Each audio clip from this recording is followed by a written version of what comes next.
Jesus, friends of our adorable Jesus, and friends of Sister Anne Ali of the Most Holy Eucharist. As usual, today we shall go through the Divine 87, the one we left here last week.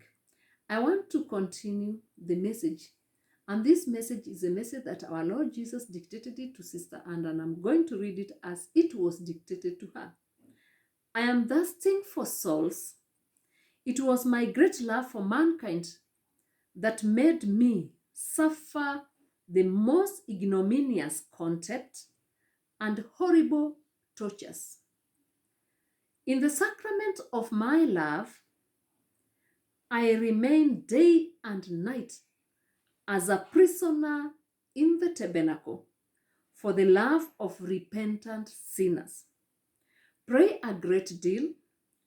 Do not complain about your sufferings. I desire you to suffer silently. Let me work in you and solve and save souls silently. Forget everything, and above all, forget yourself for the sake of saving souls. Many abuse and spit on me in my divine and living sacrament. Pray a great deal and closer souls in your heart. I am thirsting for souls. I give my blessing. This message was dictated to Sister on 16th February 1988. From the message that our Lord dictated to Sister, as we go through it, there are areas that I want to emphasize, and where it has really touched me as I read this message, where our Lord is saying that in this sacrament of my love, I remain day and night as a prisoner in the tabernacle for the love of repentant sinners.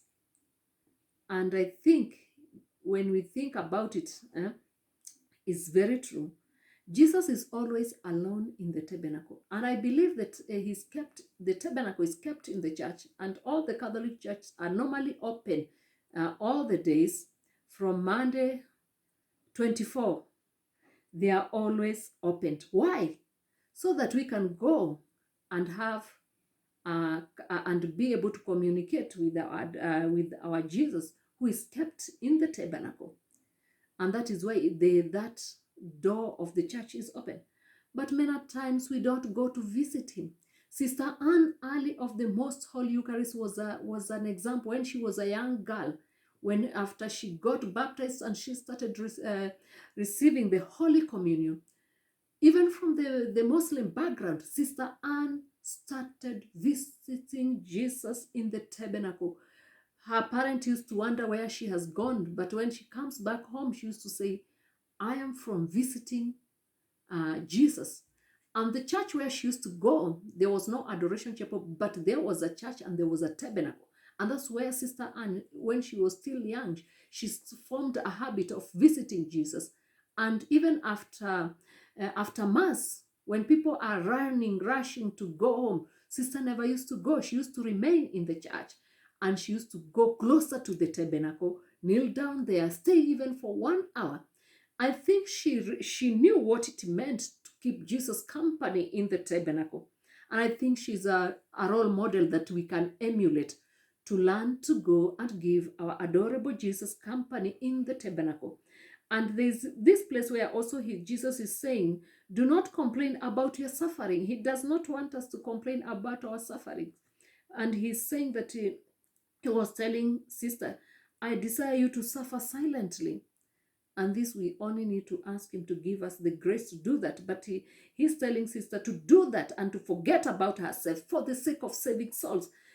I think we know Jesus died, but here we find that we have also a role to pray for other people. And here where he's telling Sister, cluster soul in your heart. What does it mean to cluster? To bring souls and take them to Jesus. You know, when we bring them, we are clustering them. And when we are taking them to prayer, That's what Jesus desired, because he was telling sister, I'm thirsting for souls. And who could quench Jesus' thirst of souls? It's only me and you. It is our responsibility. Not only sister, but this message is only, this message is my message and it's your message, because we need to take souls. Jesus is thirsting for souls, and we need to take to them. Those we need to take ourselves. We need to bring others and to bring them to Jesus through prayer, because there's also a place where Jesus is saying he wants to convert souls, and he will convert souls through prayer. So it is my prayer as I bring people, those who are lost, as I bring them, I cluster them, I bring them and take to Jesus. I believe Jesus' mercy is overflowing. He's saying he's overflowing with mercy and love, and he will embrace them, because he's thirsting for soul. He's ready to embrace a repentant sinner. May God help us as we continue to meditate on this message, and let us continue to make our adorable Jesus known and loved in the most holy Eucharist. Thank you, and God bless you.